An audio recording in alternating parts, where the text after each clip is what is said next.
બાપાનો એક નિયમ એવો હતો, ભક્તની કસોટી બહુ કરે. એમાં નાથુ પંચાલ નામના ડ્રાઈવરની નોકરી કરતો એક એમનો ભગત, પણ બાપાની ઉપર ઓળગોળ વનમાળી આંટીએ વળે એવી રીતે બાપાની પૂર્ણ દિલથી ભક્તિ કરે. તો બાપા એવા મોજીલા હતા, બાપાને જ્યારે વિચાર આવે કે આજે અહીંથી સપ્તાહનું આયોજન કરવું છે એટલે એક જ દિવસમાં બધું થઈ જાય, માંડવા નખાઈ જાય, કથાકાર આવી જાય, ભોજનની વ્યવસ્થા થઈ જાય, સીધા સામાન આવી જાય, બધું એ જ્યારે બાપાને વિચાર આવે ત્યારે બાપા પોતે કરતા.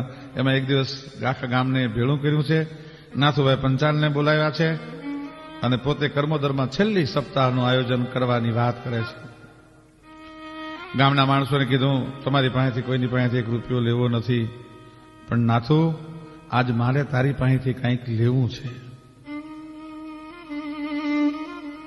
નાથુભાઈ બાપાના પગમાં પડીને એટલું કીધું, બાપા માગવા જેવું માગજો, હું ગરીબ માણસ છું, બાપુ વિચાર કરજો.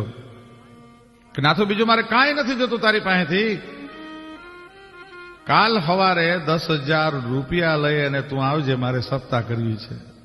ઈ જમાનામાં 10,000 રૂપિયા ડ્રાઈવરની નોકરી કરતો માણસ ક્યાંથી કાઢે? ભલે બાપુ વ્યવસ્થા કરીશો, પણ મૂંઝાણો, રાત્રે નીંદર ના આવી, કારણ કે એ તો ડ્રાઈવરની નોકરી કરે છે, કોકની ગાડી હાંકે છે, ક્યાંથી લાવવા પૈસા, શું કરવું? આખી રાત નીંદર ના આવી.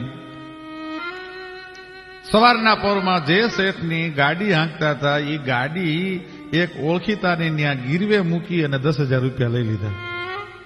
10,000 રૂપિયા લઈ અને નાથુભાઈ છે એ કર્મોદર આવ્યા, બાપાના પગમાં મૂકીને કીધું, લ્યો બાપા 10,000 રૂપિયા. બાપાએ પૂછ્યું નહીં ક્યાંથી લાવ્યો, નાથુ શું કર્યું, કાંઈ નહીં. કથાનું આયોજન થઈ ગયું, સપ્તાહના 3 દિવસ થઈ ગયા અને નાથુભાઈ 5-7 દિવસથી નોકરીએ નથી ગયા અને ગાડી નથી શેઠની ત્યાં મૂકવા ગયા. શેઠે નાથુભાઈની શોધખોળ આદરી. એ તપાસ કરતા કરતા કર્મોદર આવ્યા. કર્મોદર આવી અને નાથુભાઈ મોઢું નથી દેખાડી શકતા, શું મારે શેઠને જવાબ દેવો? શેઠે કીધું, ગભરાવાની જરૂર નથી નાથુભાઈ, જે હોય સત્ય હકીકત તમે મને કહી દો, શું બન્યું છે, મારી ગાડી ક્યાં ગઈ, તમે કેમ નથી આવતા? અને દાડ આંખમાંથી આંખુડાની ધાર થઈ. મારા ગુરુદેવ છે, એનો હુકમ હતો, સપ્તાહ કરવી છે, 10,000 રૂપિયાની જરૂર છે. ક્યાંથી કાઢું 10,000 રૂપિયા? શેઠ, તમારી ગાડી તો મેં ગીરવ મૂકી દીધી છે. કાંઈ વાંધો નહીં, મૂંઝાવાની જરૂર નથી, કારણ કે એના શેઠ હતા એ પણ સાધુ હતા. મૂંઝાવાની જરૂર નથી, પણ આય નાથુભાઈ, તારા એવા ગુરુના દર્શન તો કરાય અમને. અને સપ્તાહનું આયોજન હતું, બાપાનો જ્યાં ઉતારો હતો ત્યાં જઈ અને નાથુભાઈ શેઠને દર્શન કરાવે છે.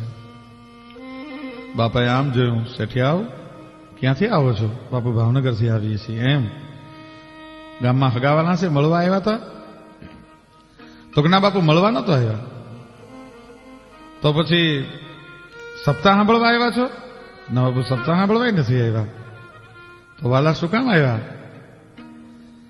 કે આ નાથુભાઈ અમારો ડ્રાઈવર છે અને મારી ગાડી કોકની ત્યાં ગીરો મૂકીને 10,000 રૂપિયા લઈ આવ્યો છે.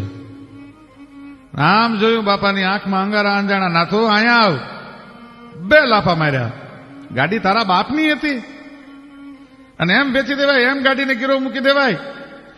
લે હવે ઓલા 10,000 રૂપિયા મારી જોડીમાં છે, કાઢીને શેઠને આપી દે. ઈના ઈ જ રૂપિયા, ઈની ઈ જ નોટું. બાપાએ એમાંથી 1 રૂપિયાનો ઉપયોગ કર્યો નતો. શેઠના હાથમાં આપ્યા, ચા પાણી આવ્યા.